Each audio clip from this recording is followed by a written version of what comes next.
the thing that is dreaded, the thing that is ugly. That's what I call the dirty, messy work. When you get your jersey dirty, right? You gotta like know that you're in the game. Like you gotta get scrapes, you gotta get bumps. Same thing applies with practicing. As a speaker, we speak. So right now, this is practice for me for the next opportunity. The next stage is practice for the next stage. Welcome. You're listening to a Spark Konnect pop-up episode. This one is part of our Sports and Facilitation pop-up series, where we explore how athletic experience shapes the way we speak, train, lead, and show up under pressure. My guest today is Alex Dumas, a speaker, MC, and leadership strategist whose background in sports helped shape his confidence and voice. We talk about preparation as the real work, the athlete mindset behind strong performance, and how community plays a powerful role in finding your voice. Alex also shares his WIN framework, centered on worth, intentions, and network, and why knowing who you are before you take the stage matters. If you've ever felt nervous before stepping into the spotlight, this one's for you. Let's jump in. Hi, everybody. Oh, welcome to this special edition of the Spark Konnect, where we are focusing on sports and facilitation. And I am absolutely thrilled to have my very first guest with me today. And I just can't wait to get into this. There's so many millions of reasons why this is the coolest thing ever. But first off, your name alone. I can't wait to introduce and learn more about you today, Alex. But without further ado, Alex Dumas. Woo! Good. Thank you, Kassy. Excited to be here with you. We are on the field, right? Pun intended, to have this conversation. Let's rock and roll. Oh my gosh, thank you. So tell us about you, what you do as you're a speaker, what you do, and then also tell us about sports and athleticism and what your brand of athlete is, if you will. Yeah. For sure. I am Alex Dumas, as you mentioned before, professional speaker, the MC, leadership strategist. So my focus is working with associations and organizations, helping their, what do you call, like their underrepresented talent, your emerging leaders, Black, Indigenous people of color, the global majority, helping them to what I call speak up and stand out, to advocate for themselves, to position themselves in spaces for promotions, to just overall team build. So that's the sector of it. And sports has been a staple of my life for a long time. So I'm here in North Carolina. So anybody who's like, oh my God, go Tar Heels, go State and all of, like, I didn't realize like that was like real. You would watch those things on TV. I grew up in New York, Kassy, and there's not really that kind of rivalry besides like Yankees and Red Sox, Jets and Giants, that kind of stuff, Mets and Yankees. But once I got down here, people are like, hey, what's your team? What do you mean? It's like, are you a Dookie? Are you a Tar Heel? Like, I've always loved, the Tar Heels. So there, I'm declaring it publicly, people, Tar Heel fan, even though I do like NC State as well. But sports, back to sports, right? We're gonna go back on the thread here. It's already funny to me because I think I live in New York too, and I'm like, New York is intense on all the levels, but all of a sudden, not this one. Yeah, Interesting. It's really it's interesting to me. So I grew up in Long Island, where there was not really the closest major sports teams like Hofstra or like St. John's, right? So it's like, yeah, go Red Storm. They were the Red Men back when I was in the early 1900s, late 1900s, I should say, where I was born. But no, I grew up as somebody who was just kind of always in between, always feeling out of place. I was the youngest of 4 children. So my parents saved the best for last. They immigrated from Haiti, fell in love, had babies. But I was always kind of just out of step with my family. I was always kind of out of step with people in my community, out of step with people in my classroom. So I was a funny guy. I was popular on that. Like, if you had to like check up the boxes, like, yeah, Alex is a good guy, popular, blah, blah, blah. But like, I was just always felt insecure and alone and kind of invisible. And that's started to turn around 7th grade because I had been starting to watch football for a couple of years. I had this big dream of becoming like Jerry Rice. If you don't know who he is, he's statistically the greatest wide receiver in NFL history. He has records that will likely never be broken. And I had visions and dreams of being like him. Number 80, catching passes, winning the Super Bowl, arms out, all that stuff. And 7th grade is where it started. But I didn't get to play wide receiver, Kassy. The coaches put me like on like the offensive line, which means you have to block for people. So there's no chance for me scoring touchdowns. There's no chance for me to get glory or anything like that. But I got to hit people, and that was fun. Like smashing against another kid. Our team wound up winning what do you call, like, our division championship that year. We were undefeated heading into that game. We wound up winning it, and being a 12-year-old, I still look back at that as one of my favorite memories, because at home I was fairly quiet, right? Even though in school I'm kind of the class clown and goofball, but my parents would be like, yeah, he's really reserved, he's really quiet. But when I got on that field, I don't know what happened, like that switch would flip, and I'm 12 at the time, right? So I'm taking you back with me, right? Late 90s, and you would think that I was like a grown man, because like, I'm letting it loose. I'm growling at people. I'm hyping people up, headbutting my teammates. I remember this because I was the youngest guy on this team. The division was like a 12, 13, 14-year-old division, but I was a little too big for the 10, 11-year-olds, even though I was kind of closer to their age. So they put Okay. me in this higher division. So I'm playing against like kids who are about to be in high school, right? They're working out already. They got muscles, and I'm a skinny kid. I'm just going head to head with them, and I loved it, and they respected me for that. So as we land the plane here, football was that real confidence boost I needed to see how I could fit into a bigger picture, right? Even though I wasn't scoring touchdowns, I wasn't getting the glory. My block creates a lane for that running back. My block helps the quarterback throw a pass. So I'm contributing. So that's where the seeds of me looking at the bigger picture and contributing to a bigger vision happens. So Wow. I'll go from there.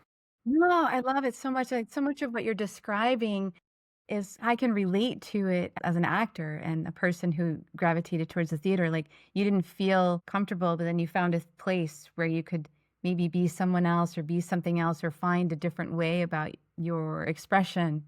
And that helped you to grow and be confident no matter what part you have to play in the overall ensemble. Yes. Yeah. It all matters and everyone is supporting each other, and it's a way for you to find yourself in a different way. It's such a confidence builder. Yeah. It's It so cool. really, yeah, it really was. I lived on Long Island for a minute. Yeah. Yeah. When I first worked at Dale Carnegie in 2011, I moved to Long Island and I lived in Hop Hog. Oh, wow. So you would have been really close to me. I grew up in this town called Brentwood, which is probably about like 15 minutes away from Hauppauge. And funny enough, my first real job as a teenager was at the wall bombs on Hauppauge. So anybody who was like, you're not really from Long Island, like, listen, Vets Highway, I was there. I was your cashier. I was that guy for a couple of years who was just looking sketchy and creepy, but that's what it was when you're like 18, 19. Oh my gosh, that's so interesting. That was a really interesting experience for me. I ended up moving into New York City after living on Long Island for a year, went to live in Brooklyn, and then I met my husband and he lived in Rochester and I said, "Where's Rochester?" And that's where I live now. From So, Brooklyn to Rochester, that's a sweet deal. Good job for him. all right. And you know what? A little funny thing, when I moved to Rochester, the person that we bought the house from, he moved to Brooklyn. Whoa. Isn't that Did wild? y'all trade? Yeah, Y'all we just traded. swapped? Yeah, it was weird. It's it's like athletes now, like they trade jerseys after their games. So like, here, you just take my keys, I'll take your keys. I'll take yours. Yeah, that's right. I'm interviewing people that speak for a living or that do training and facilitation for a living, and I've been really interested in traditionally the arts and how the arts impact that performance. And with this new series, I'm also expanding out and interested in people that are athletes and how that practice, that part of your life influences or informs, if it does, the work that you do today. And so, with that, are there things that you find yourself doing? Because as you were describing it, I'm like, wow, I could just sense like this is kind of some of the stuff that I go through before I get on stage. And I think that's actually how I met you. We follow each other on LinkedIn, and I saw a post, and I'm like, oh, I just love this so much. I saw a post about you getting ready for game day, which was you taking the stage as an MC. And I wanted to learn more about what are some of the things that come from the world of football, in your case, that you're bringing into your preparation, maybe your delivery, maybe both, all of it. How much of that plays out, and how much of it is coming from any of that, if at all? Yeah, it definitely plays a big part, between football. amateur boxing, taekwondo. Those are like the three sports that I engage with through my life. And I would say that in all three of them, they as different as they are, some elements remain the same, right? Practice. So any Allen Iverson fans out there like practice. We talking about practice? Yes, practice. The thing that is dreaded, the thing that is ugly, that's what I call the dirty, messy work. When you get your jersey dirty, right? You gotta like know that you're in the game. Like you gotta get scrapes, you gotta get bumps. Same thing applies with practicing. As a speaker, we speak. So right now, this is practice for me for the next opportunity. The next stage is practice for the next stage. And before I get there, I don't ever want the words that I'm saying to be the first time that I say it, especially in front of a live audience. So there's different things that I do. I'm a member of Toastmasters. I've been in a local club in Raleigh for now the past 3, almost 4 years. When I'm home, my my kids make fun of me. I have a 15-year-old daughter at the time of recording this and a 10-year-old son, and they'll see me in full garb, right? Like usually days before like an engagement, I'll do what I used to do with sports. So it's called a dress rehearsal.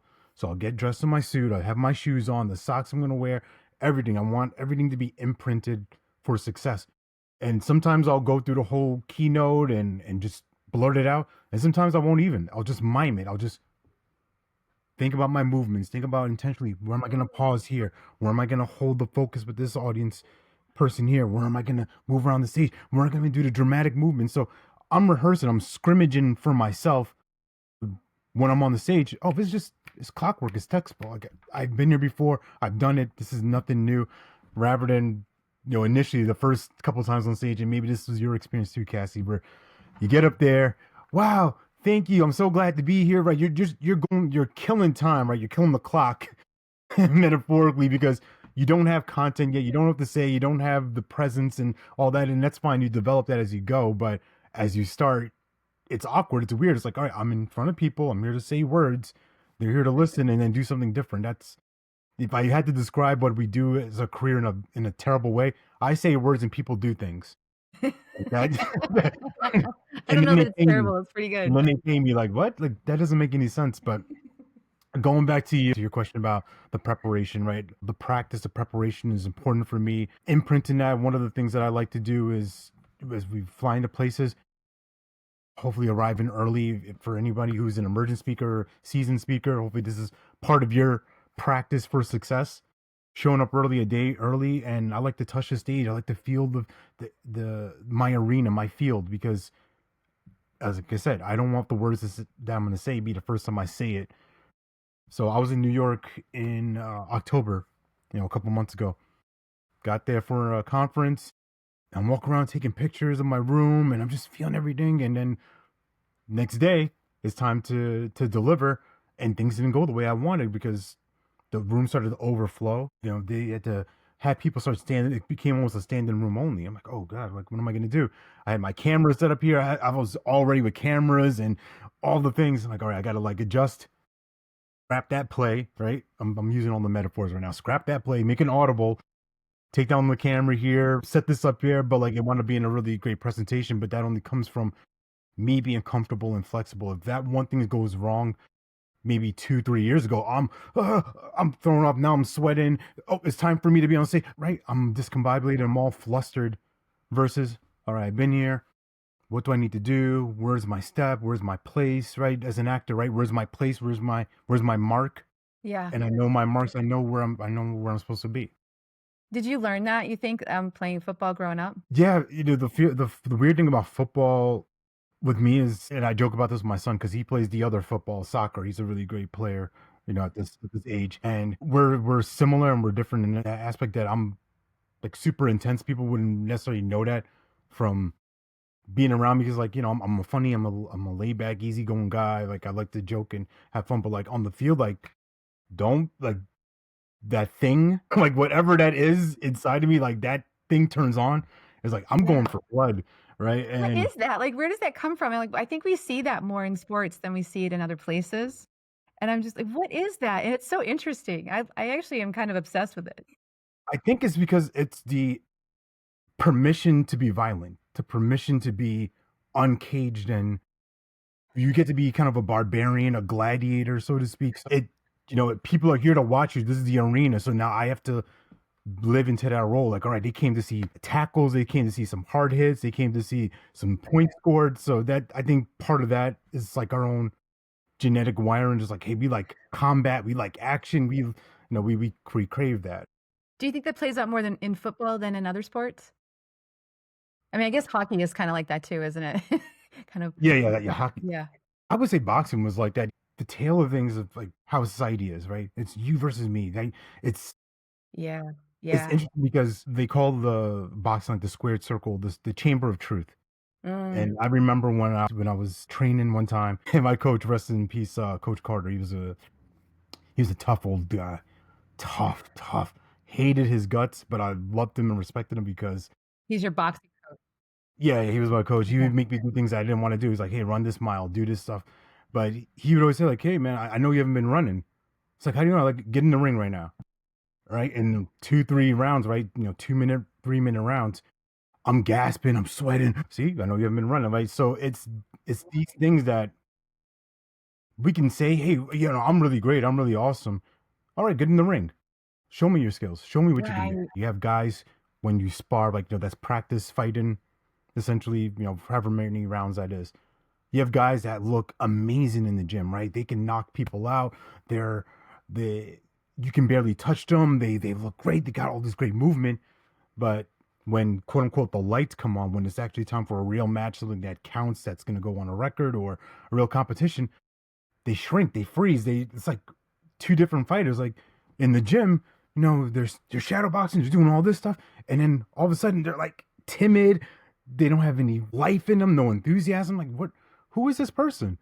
But it's a real thing because the lights, the intimidation, the mental preparation of it. They didn't prepare mentally of, oh my goodness, all the people are looking at me. What am I going to be embarrassed? What if I get knocked out? What if I look silly? And what if I run out of energy? And right, and it's all this tension that's actually taken away from the performance. And same thing with speaking.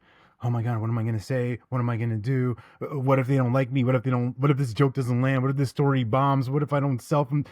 And we forgot the thing that we're supposed to do, connect with an audience. Right. Oh, that's what so many people, we focus on the content in training and in speaking.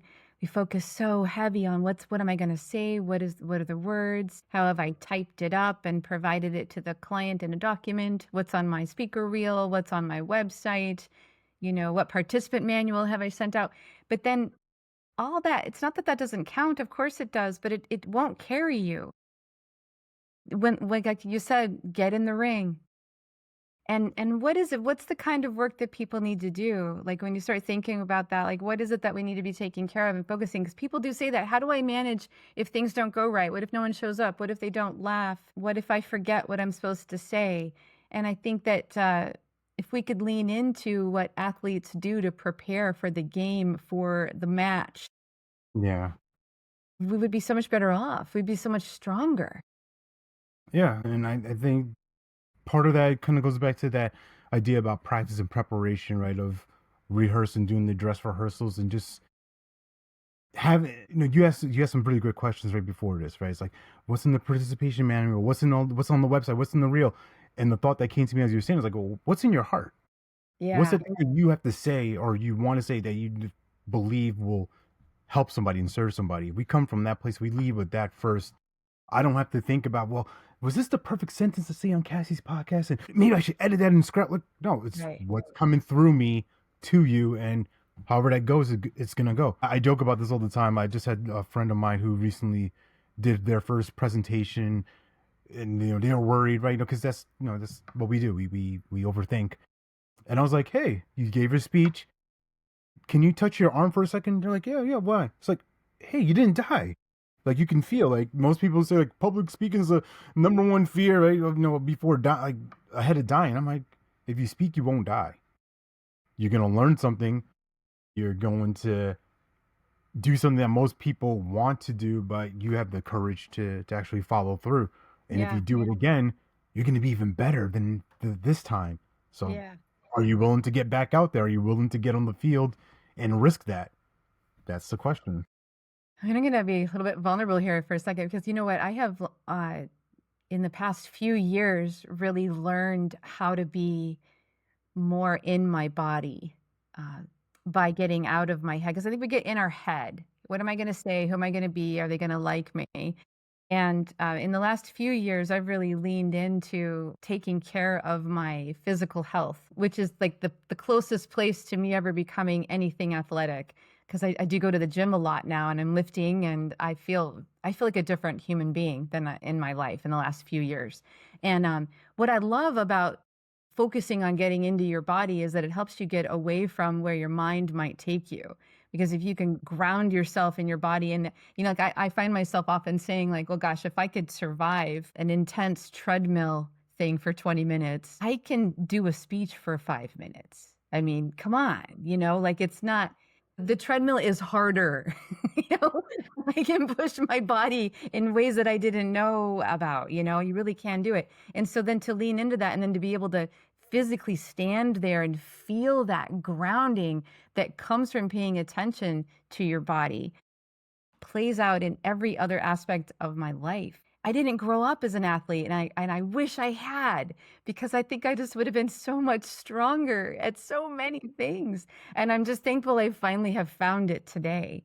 And I think it's why I'm interested in talking to more athletes, because I'm like, what can I learn from you? How can I be more like that? Because it's so powerful. And there's just so many things that I think I don't know if it's like the world is like sort of afraid of, I grew up in the world of, I'm not an athlete, and I identified as, oh, I'm terrible at sports, picked last, hit first, And so I don't know. I'm just kind of changing that whole thing as I'm listening to you. And I'm just like wanting to be a part of it and so excited about it. And so anyway, thank you for sharing with us these things that are just so true. And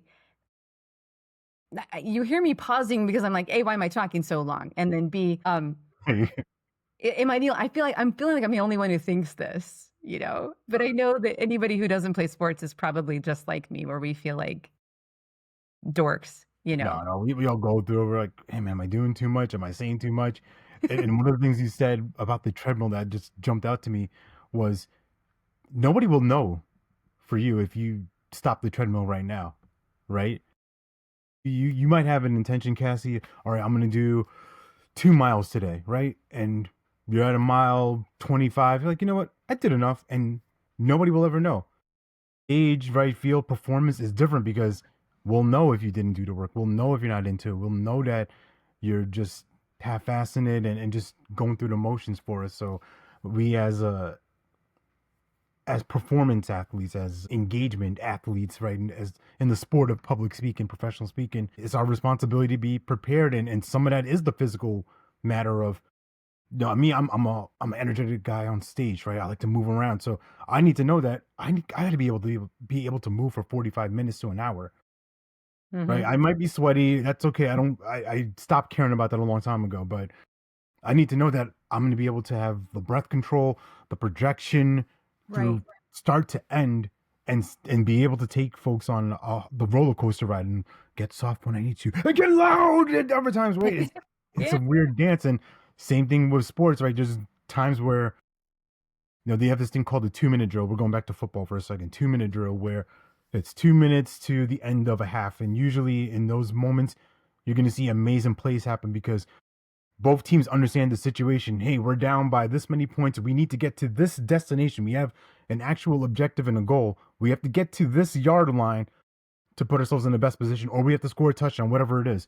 And you take your best quarterbacks, right? Even though this makes me sick to my stomach, Tom Brady, the GOAT, right?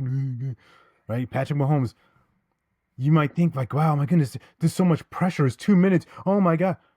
You have to understand that these individuals, they've had these 2-minute drills in their heads thousands of times.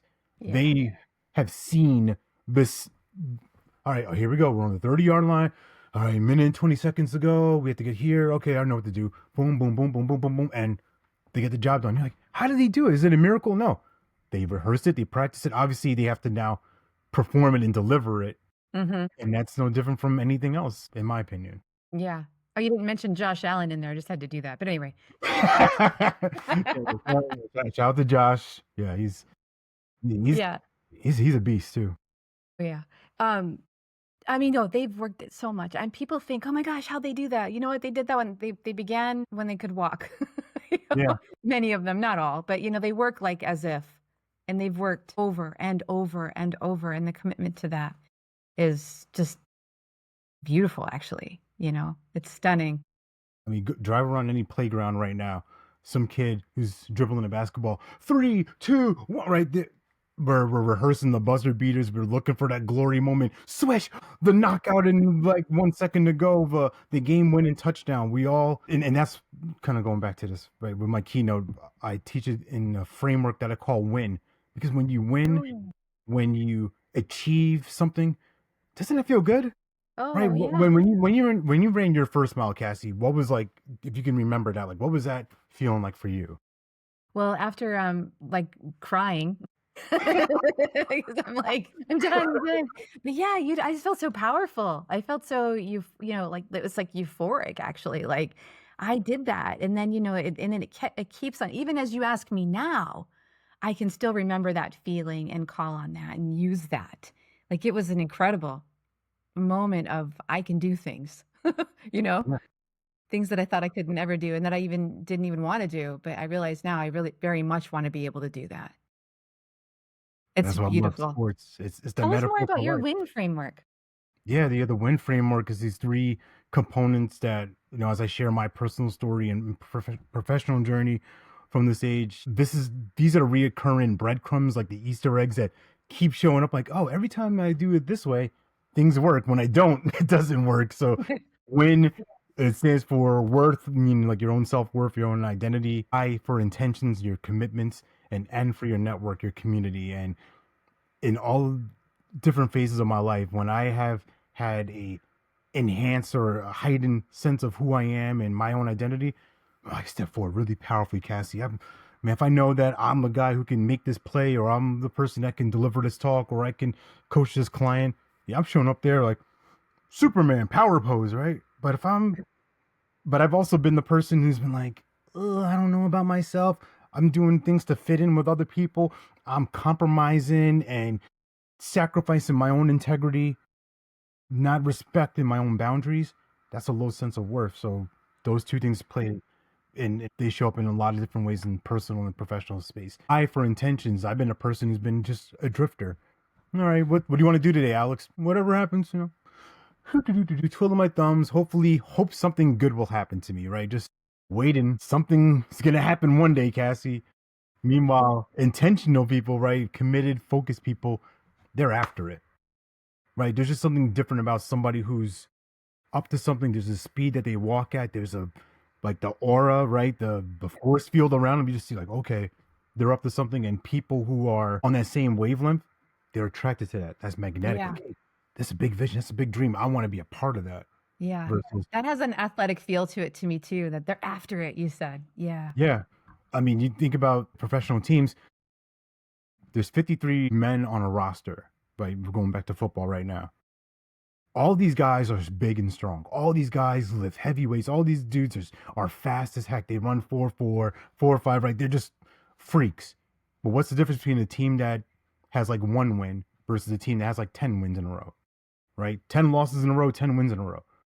Like they all have the same equipment. They all have the same medicine. They have the same jets and all these things.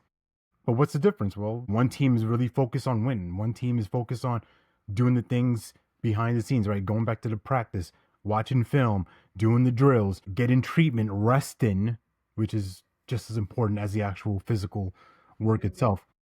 So that's the sidebar there. Last piece of this win framework as we land the plane is for the network. And here's the thing. I have been in a space where I try to do things by myself, where I try to just carry everything by myself and get all the glory. And you know what? I'm a self-made man, Kassy. I did it all by myself. No, that's not true. What I found is that it's actually easier when there's other people involved, as we have a focused intention, something that we're after, something that's meaningful and worthwhile.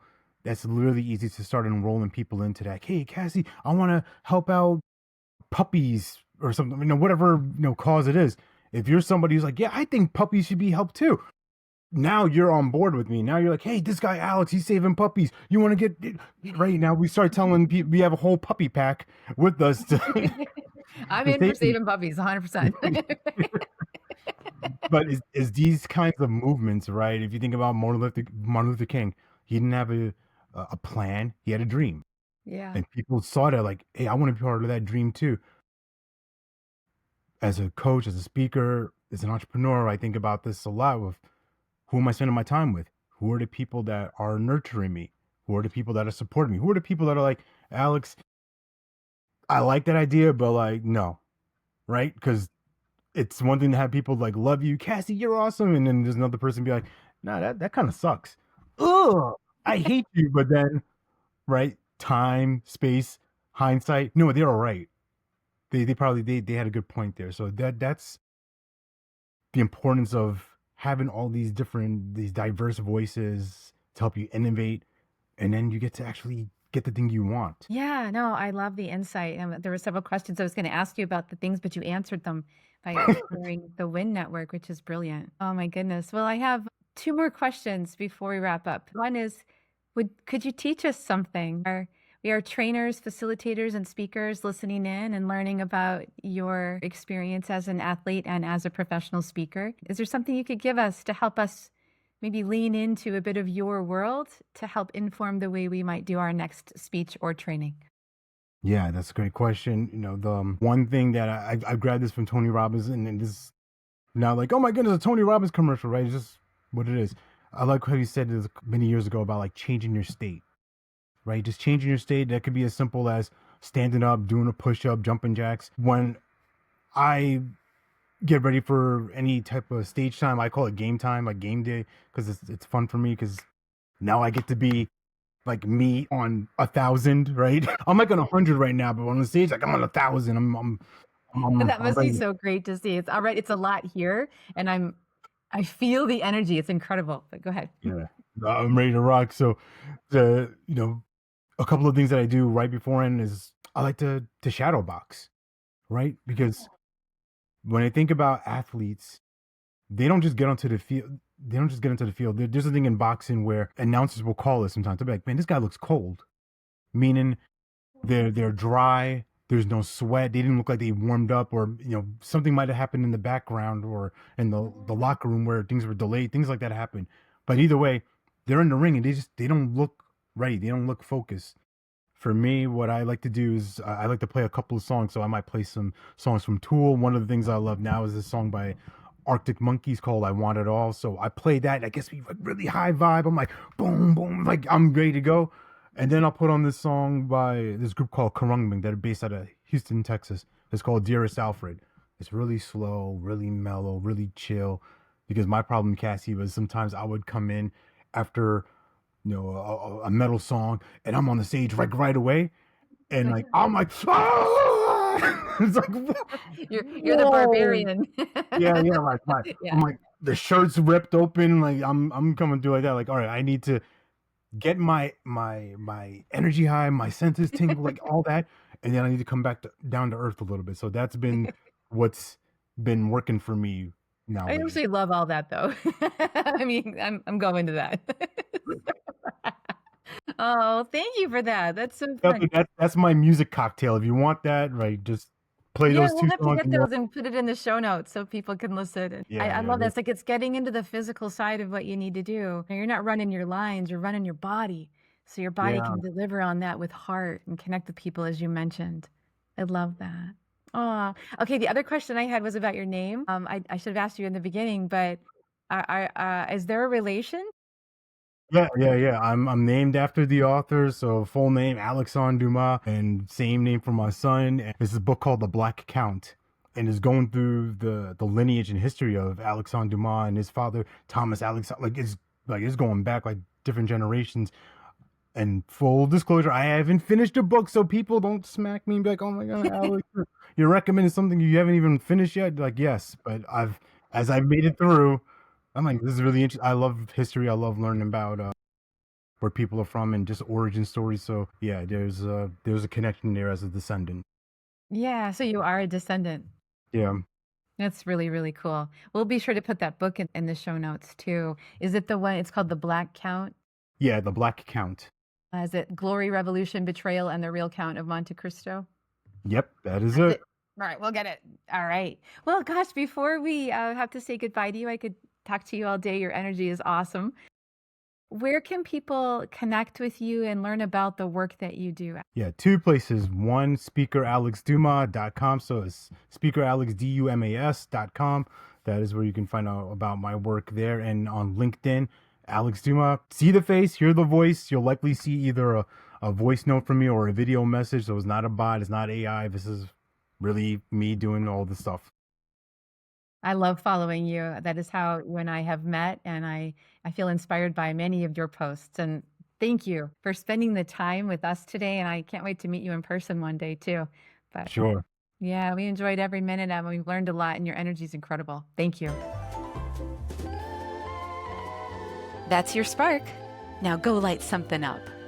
And hey, if this episode lit you up, share it with a friend, a fellow facilitator, or someone who needs a little more connection in their day. Be sure to follow the Spark Connect so you don't miss what's next. We've got more brilliant voices, bold ideas, and heart-forward conversations coming your way. Until then, stay curious, stay brave, and keep showing up.